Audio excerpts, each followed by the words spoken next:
welcome to GenFriends. I'm your host, Cheri Hudson Passey from Carolina Girl Genealogy. And with me tonight is our fabulous panel of Melissa Barker, the archive lady. Hello, everybody. Hello. We have Shelley Murphy, our family tree girl. Good evening, everyone. And we have Bernice Bennett from Genealogists. Hi, Bernice. Hello, hello, hello. I'm really excited about our topic tonight because I'm basically just going to turn things over to Bernice because she is working on a wonderful project. Shelley has been submitting things to it, and I want to make sure I say it right. It's the Black Homesteaders project, right? Yes. That's correct. And I'm so excited about learning a little bit more about homesteaders because, like I always tell everybody, my people came to South Carolina and they just stayed here. They didn't want to go anywhere, so they just stayed here for the most part.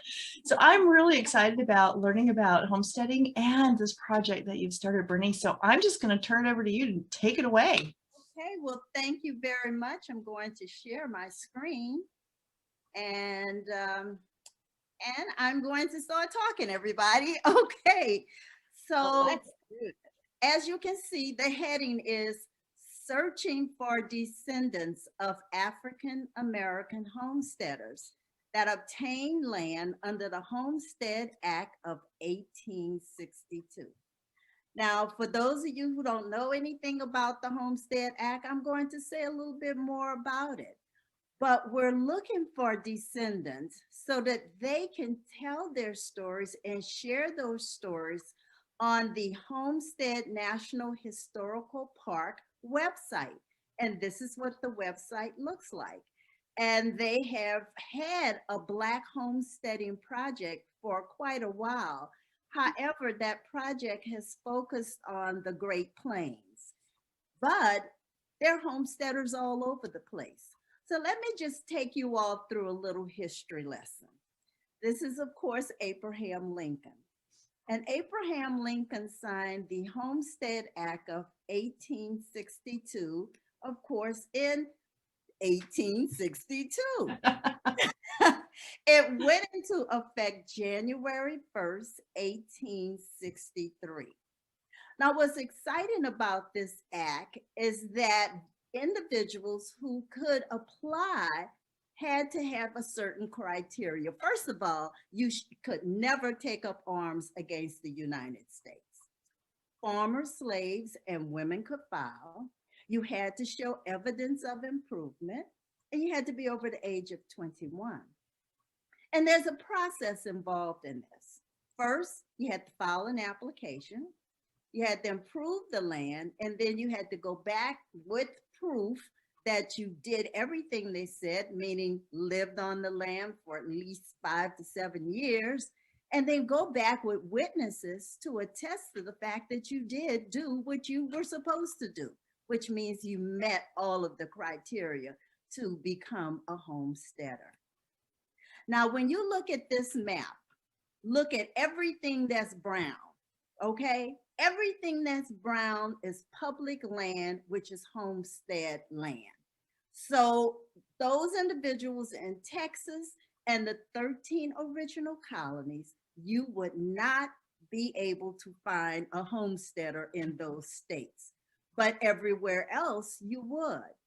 Also, the rules for the homesteaders were the same. It didn't matter whether you were Black, whether you were white, you followed the same rules. In fact, if you look at a file, you wouldn't know that the person was African American or white or Latino.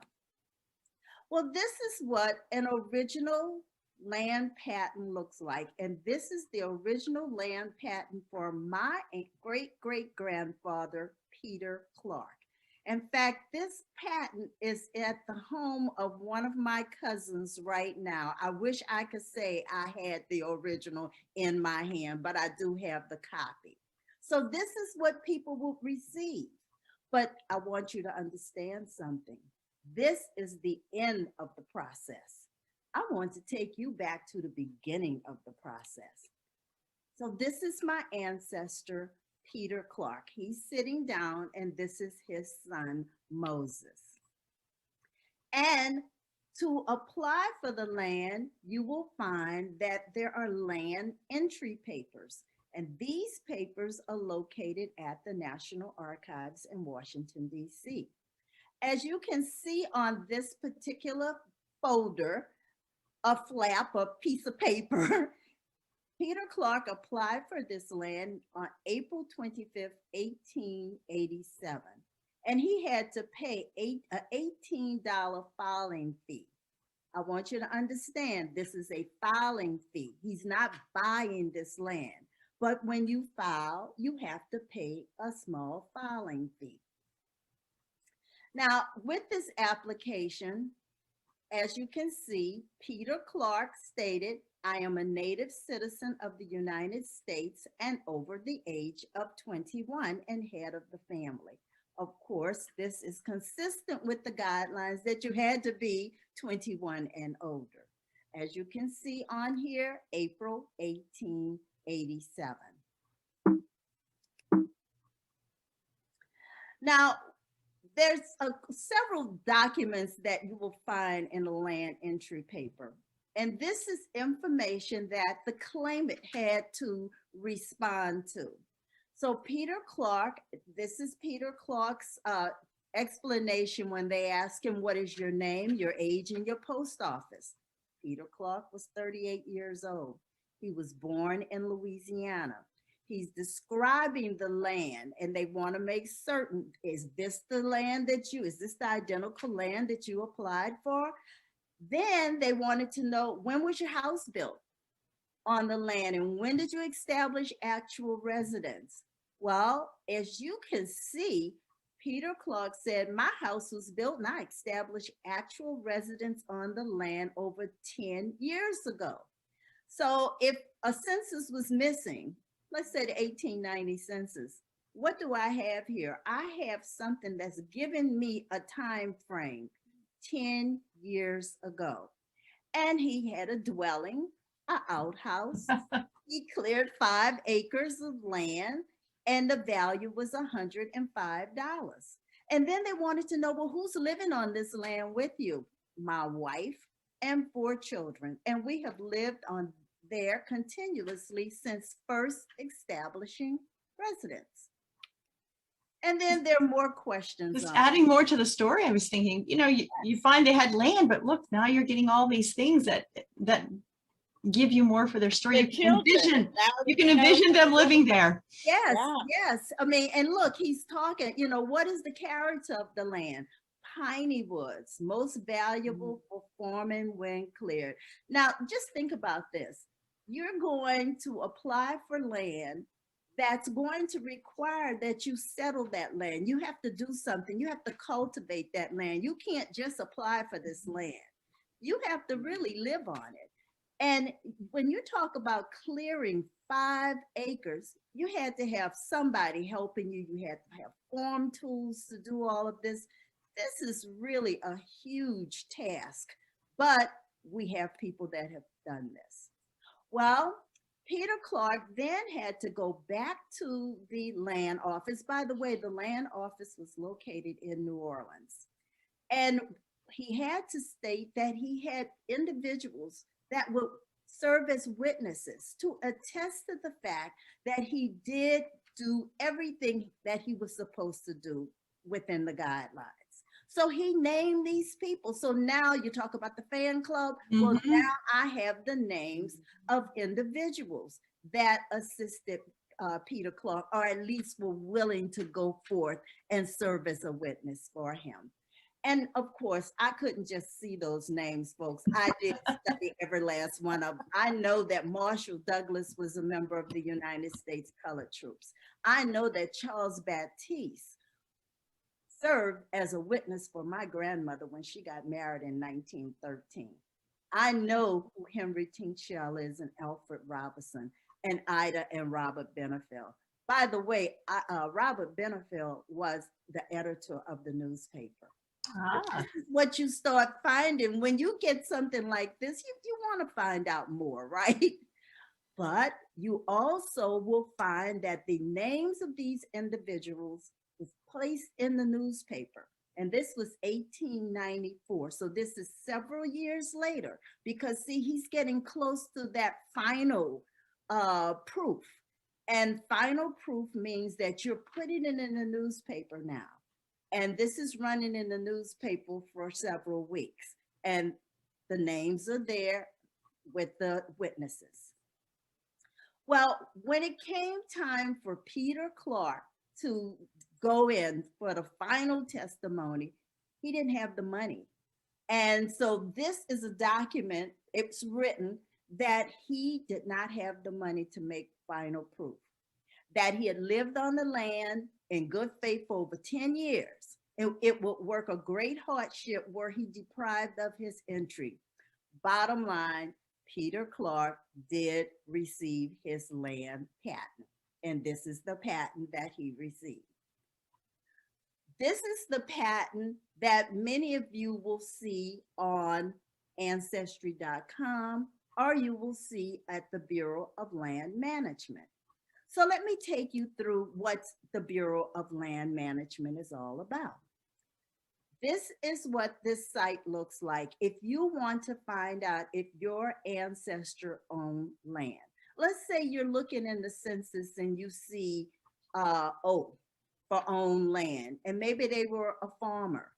One way to find out is to go to the Bureau of Land Management, put in the state, the parish or the county, and your ancestor's name. This is what I've done with Peter Clark, as you can see. And here is Peter Clark right here, where it says he owns land. That's the 1900 census. So with the Bureau of Land Management, you then will see, here's Peter Clark. As you can see, right across here, he obtained his land in 1896. And so I know he's a homesteader because it's here, it's stated. And this is probably the easiest thing people could do, go to Bureau of Land Management. But remember, I mentioned those other people that served as witnesses for Peter Clark. Look what else you see here. They also Right there in the neighborhood. look at that, right there. But I had a feeling that they were also African Americans. So I then started researching them, and Charles Baptiste is African American, Alfred Robinson, African American, and Henry Tinkshell. All of these individuals were witnesses for Peter Clark.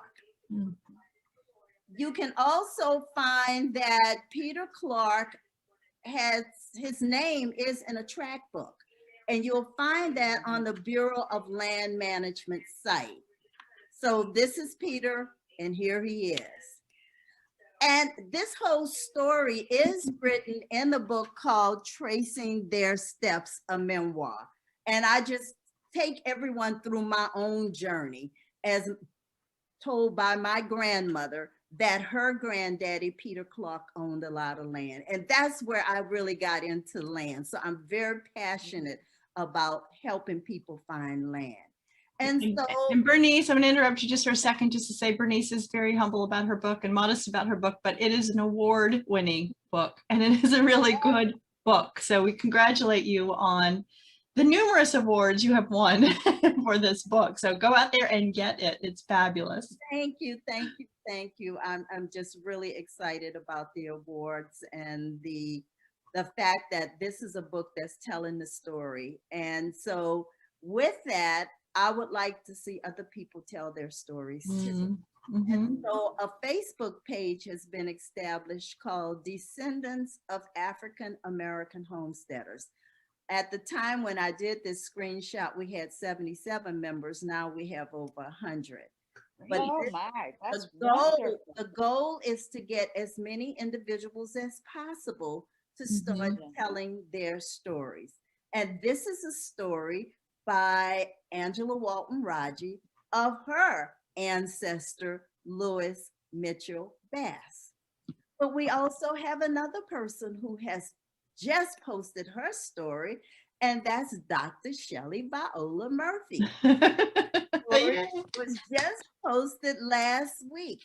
In fact, whenever a story is posted on the Park Service site, I spread the word. I'm sharing it because I want everybody to be inspired enough to go and look to see if their ancestors own land. So this is a list of the descendant stories that have already been submitted and are up on the website. Denise Griggs, her story of Peter Hunt and America Hunt Harrell in Mississippi. These are the people in Louisiana that have already had their stories posted. By the way, I think we started doing this maybe in January or February, and the stories are coming on almost every 2 weeks. These are more. Mississippi, Michigan. You see Shelley's story just came on. By the way, Cheri is a super person. She has 4 stories coming on. Oh, you're great. Go Michigan. My Michigan family isn't on tonight, though. Laura and Dan, so we're calling them out because they're not here to support the Michigan And then Homesteader. Angela is Arkansas, and Margot Lee Williams is Florida. And Margot is the most recent story. Yes, I saw that on Facebook, that announcement that hers was on there. Right. So I just, this whole, I'm just so passionate about this. And I'm also a volunteer with the Park Service. So look, I am talking to people every single day. They message me on Facebook, I talk to them, and the whole idea is for them to search, find the story, tell the story. And I'll help people whatever way possible to obtain a copy of their land entry papers. And Shelley, I'm going to turn it over to you because Shelley has just a fantastic story to tell. Well, one of the things, and I want to make sure folks know that they're homesteading and what they're receiving is 160 acres. That's not a small little plot of land. That's 160 acres. And I think some could get 80 acres, but typically I saw 160 acres. But just real short with mine, every summer growing up until, I got married, left Michigan, whatever, we would go up and spend our summers on the Davis property or the Marsh property. That was family property. I didn't know what homestead meant. And then, about 10, 12 years into doing genealogy, wait a minute. Wait, is this homestead property?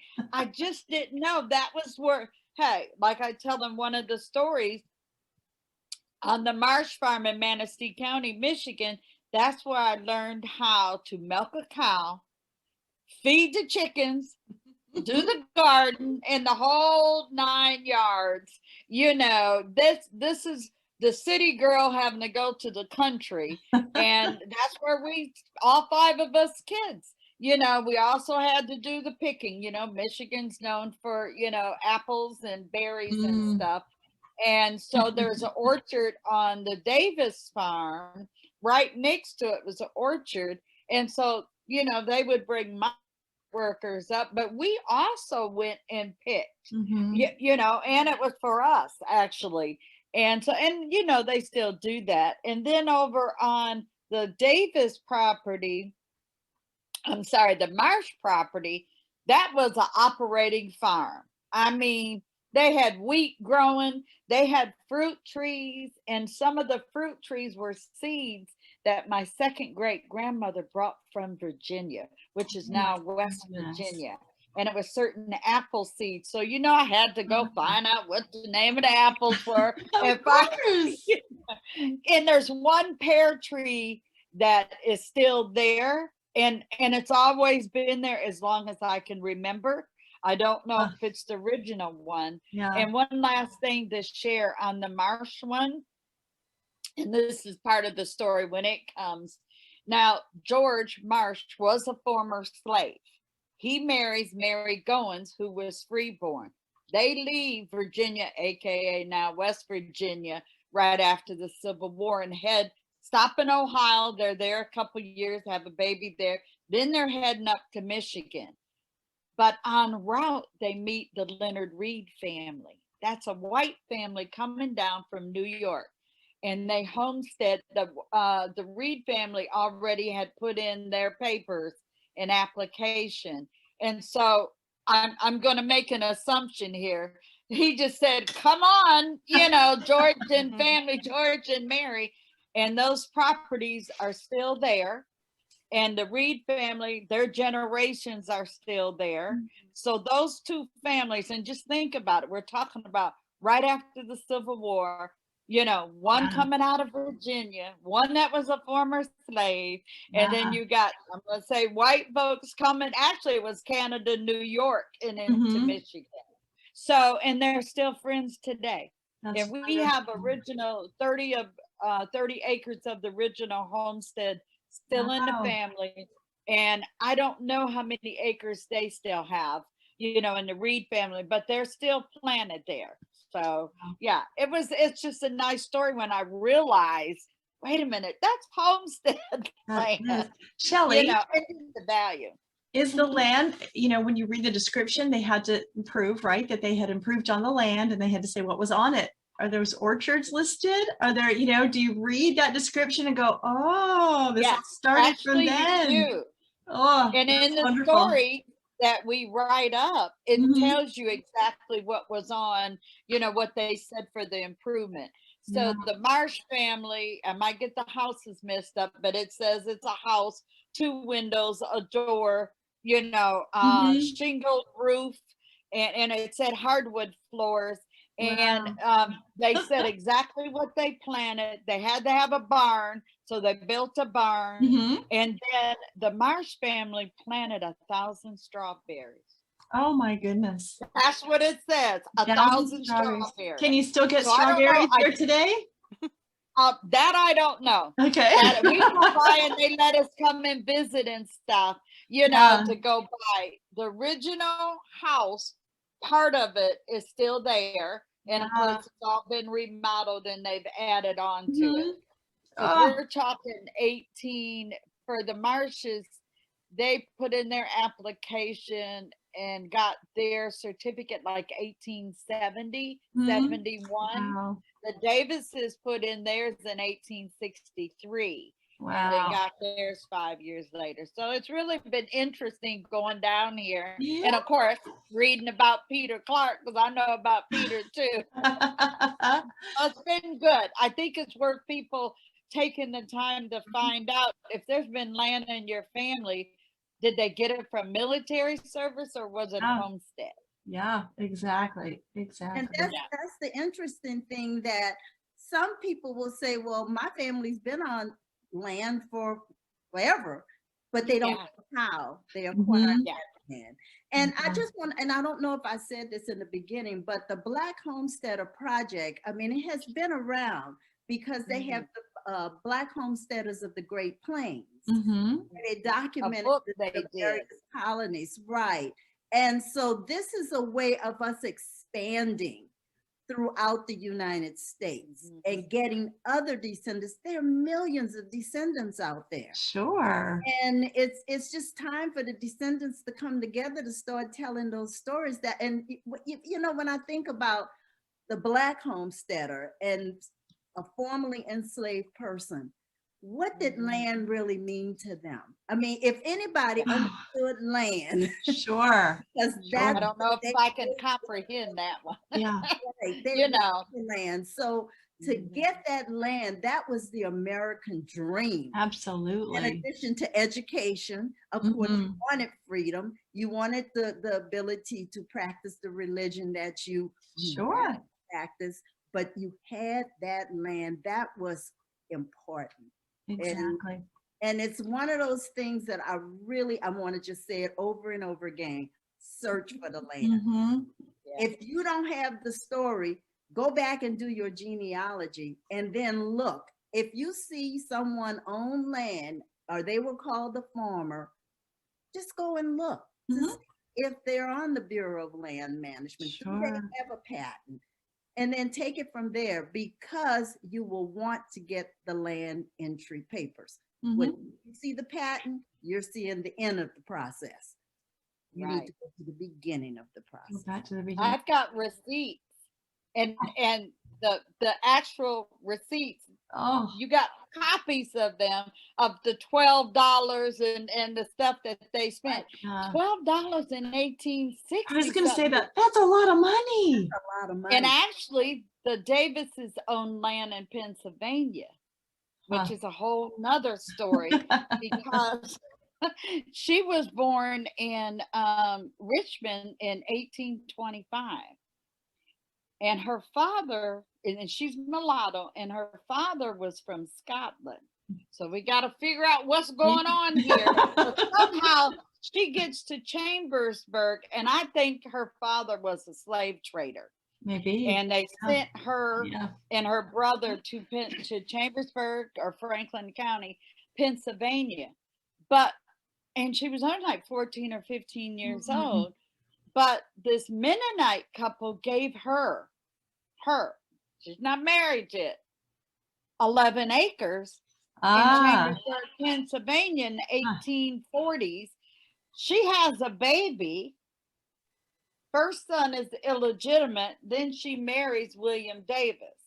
The son takes the Davis, and I'm going to tell you, for 30 years, I was tracking Joe Davis, who's one of the homesteaders, and then I find the court case where she's trying to get the rest of the money who they sold the 11 acres to. Oh, goodness. This is in 1858, and it says the first son is illegitimate. So I'm like, okay, first thing, why is she in Pennsylvania? That's a story. Yeah.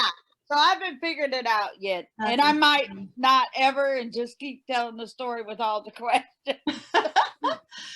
Well, Bernice, if you find your story, your ancestor's story, how do you get it up on the website? People contact you, or how do you do that? Okay, on the Homestead site, there is something that says share your story. But if they contact me, I will work with them. To show them how to get the story up, even give them a template if they can't figure out how to write it, and also work to try to get that land entry paper. So it's best for them to become a part of the Facebook group. And on the Facebook group, I'm constantly posting information. Please read the entire Homestead Act of 1862. What it is. Please go to the land management site. Just check it out. So I'm constantly, Shelley knows that. I'll be honest, I didn't read all of that. I just did it because she didn't tell me to do it. She told me to do it. I did. Do it. But she said, do it. Get that story done. So I did. Story, right. And I'm familiar with the act, though. I figure, for every story that's posted, that's an incentive for other people. Exactly. Messages from people saying, oh, I think I found my ancestors' land, and I'm like, fantastic. Now we need to take it to the next level. Exactly. And I'm sitting here thinking that as people do this, you're starting to build neighborhoods.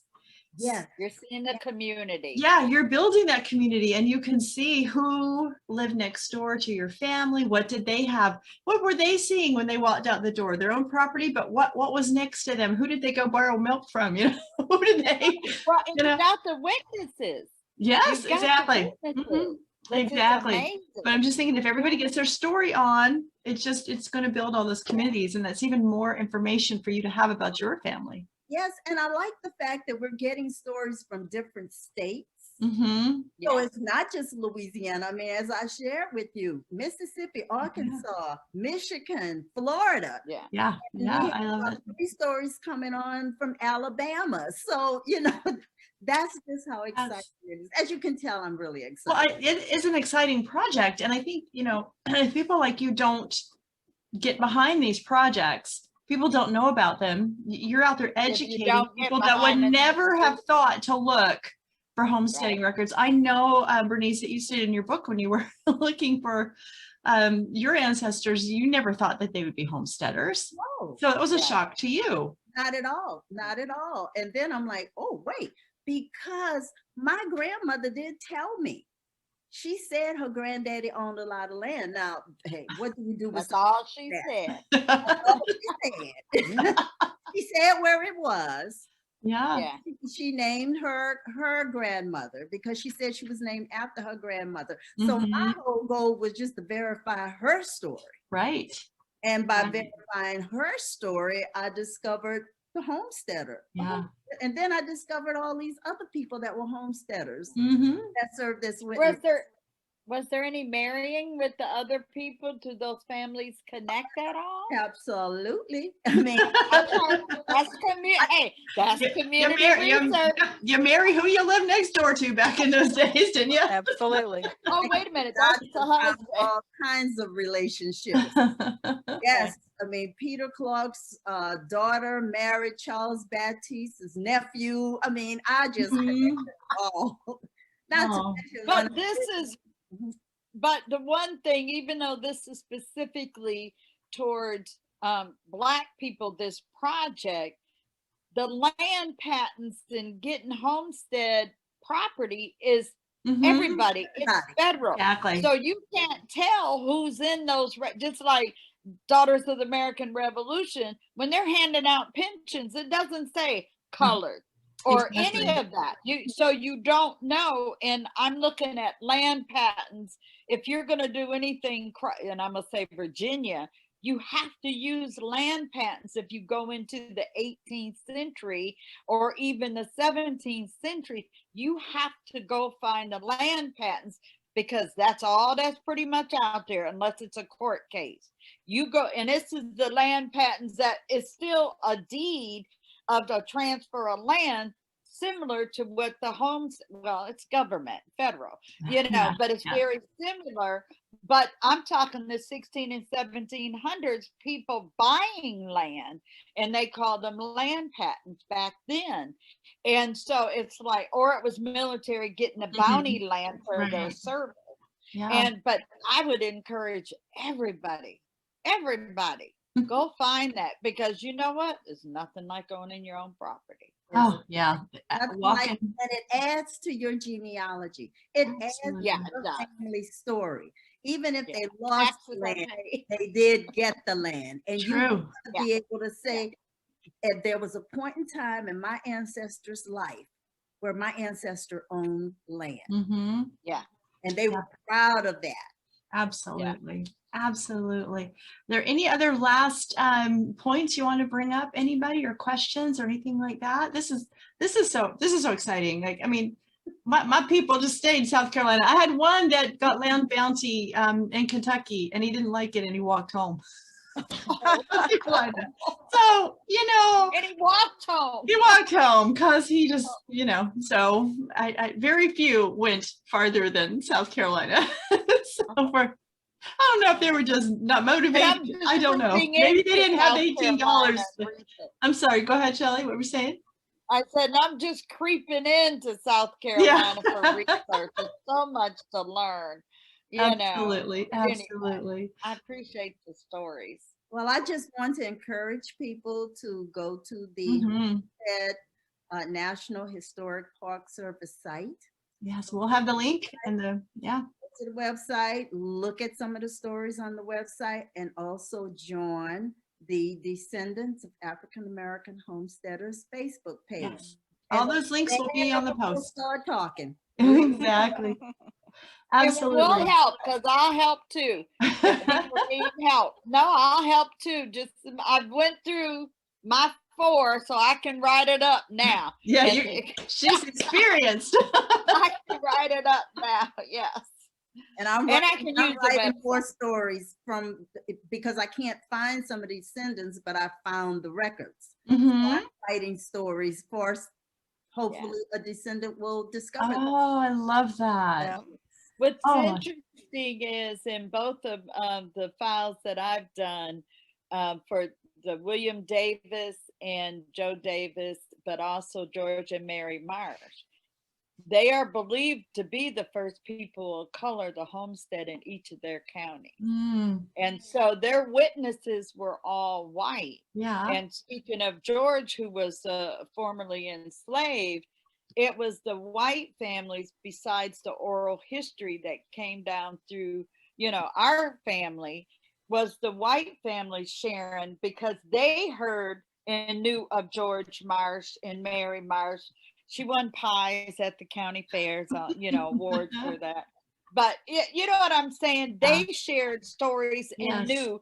And again, they're the only, I'm going to say, colored family, because that's how they're addressed there and stuff. And it's a small county. It's not anything big and huge. So yeah, very small and very interactive with everybody, all the farmers. I love that. This has been so much fun.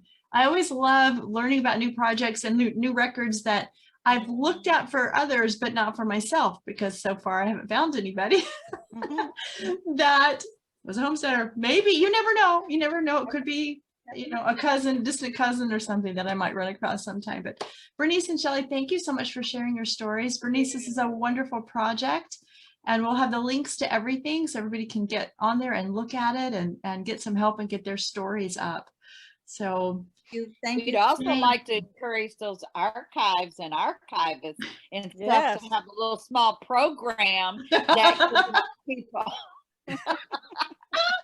That's what I like about getting together with people like this and learning about new programs or programs I didn't know about, because then I can pass them along to clients, because I do Tennessee research, or when I'm talking to other archivists that are asking, because we, genealogists have their little groups and archivists have their little groups. And so, I'm asked all the time, hey, do you know where I can find information on? And then I can say, hey, there is this program that I learned about. And so I'm always great. It's always great to learn about new things. And there's records, even though these are federal records, there's also local land records. Oh, sure. And it's another source of the resources, that we need as, researchers. Exactly. Well, ladies, thank you all for being on tonight. This has been fabulous. Thanks for all the information, and what a wonderful project. Thank you, Bernice. Thank you, Shelley. Thank you, Melissa. Thanks. And with that, we will see you next time on GenFriends. Bye, everybody.